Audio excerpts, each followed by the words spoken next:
Hello, bonjour les amis, ici Axel Rocher, coach, conférencier, formateur sur les thématiques du leadership authentique et impactant. Ce matin, je vous ai réservé une petite surprise. Regardez comme c'est magnifique là.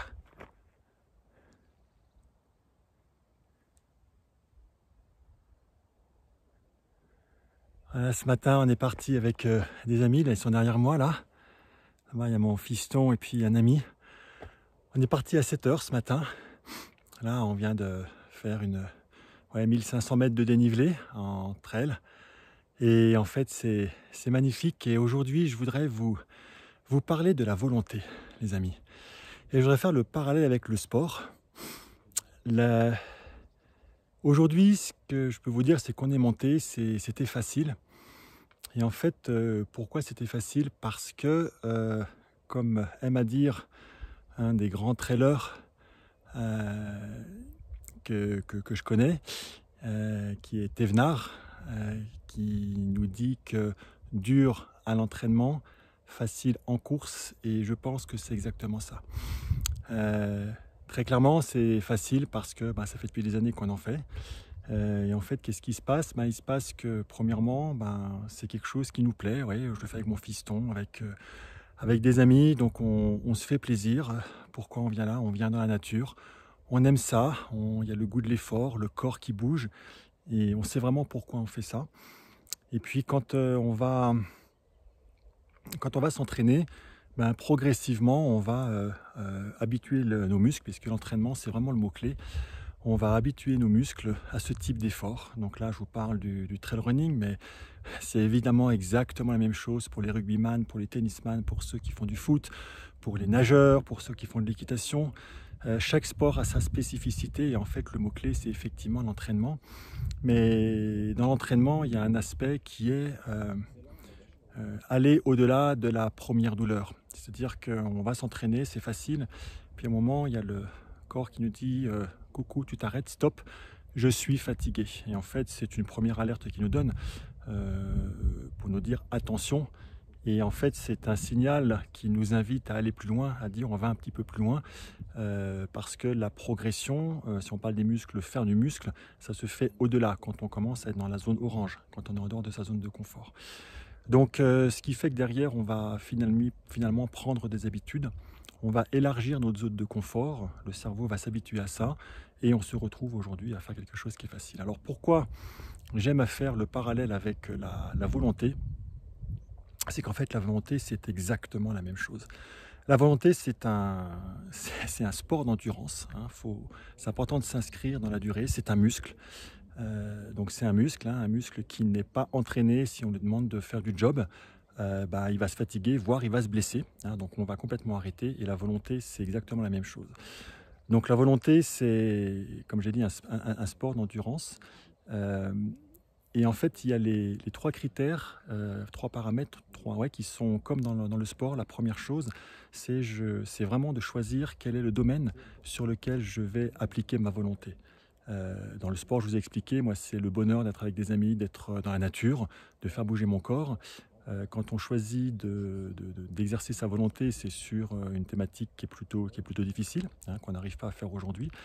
Et en fait, c'est se dire pourquoi je vais le faire, hein, quel est le sens, qu'est-ce qui me motive pour pouvoir avancer. Alors en termes de la motivation, je ne vais pas en parler aujourd'hui, hein, ça sera un très beau sujet pour une capsule future, hein. On a du temps puisqu'on est en train de faire son défi. Et justement, puisque je vous parle de défi, hein, c'est vraiment un sport d'endurance. La volonté, c'est ce défi, hein, que vous avez pris, et encore bravo pour celles et ceux qui l'ont choisi.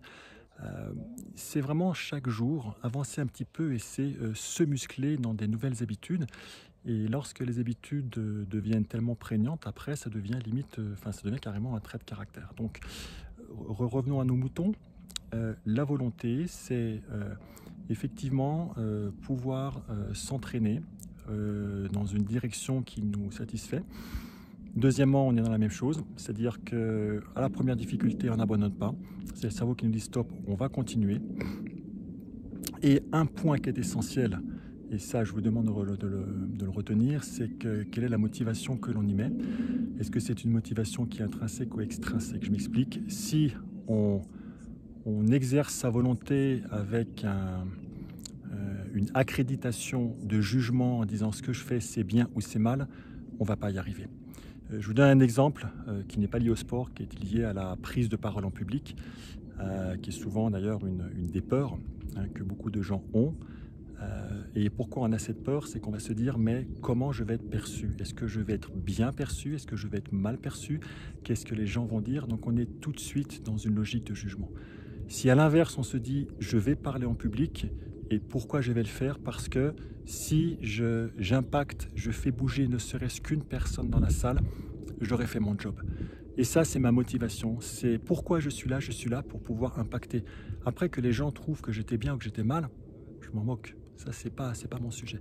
Et donc vraiment, là, on va porter son attention. C'est vraiment hyper important. Et je crois que pour la volonté, c'est pas le seul, mais c'est un des critères qui nous fait dire que si on fait quelque chose et qu'on le met sur une notion de bien ou de mal, qu'on porte un jugement, ça va être compliqué.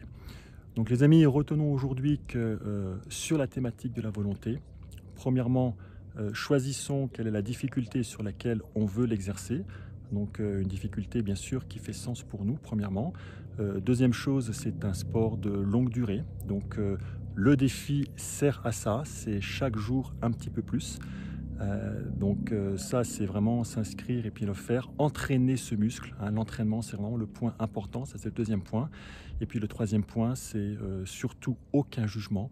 On n'est pas dans une notion de bien ou de mal, on est vraiment dans une notion de pourquoi je fais ça. Et souvent on y retrouve soit parce que j'ai envie de grandir par rapport à un objectif que j'ai, ou alors parce que ce que je vais faire, je vais inspirer des gens, je vais être un exemple, je vais impacter des gens par rapport à ce que je vais dire, et ça va me permettre de faire grandir des personnes. Donc voilà les amis, ce que je voulais partager avec vous ce matin. Bon, on s'en lasse pas, allez, je vous le remonte encore une fois. Regardez, il y a encore de la neige là. Donc là, voilà, c'est le lac d'Annecy en fait, puisque j'habite au-dessus du lac d'Annecy. Donc voilà, là on est parti tout en bas là tout à l'heure. Là on va faire 1500 mètres, on est à la moitié. En fait, je suis en entraînement parce que dans 4 semaines, il y a une course. C'est une course qui est justement le tour du lac d'Annecy à travers les montagnes. Donc il y a quand même un petit peu de distance. Donc c'est pour ça que un mois avant, on s'entraîne, voilà, en se faisant plaisir par rapport à cette course qui arrive. Voilà les amis, je vous dis à très bientôt, en fait à demain pour la 7e vidéo de ce défi, et je vous dis à très bientôt. Ciao!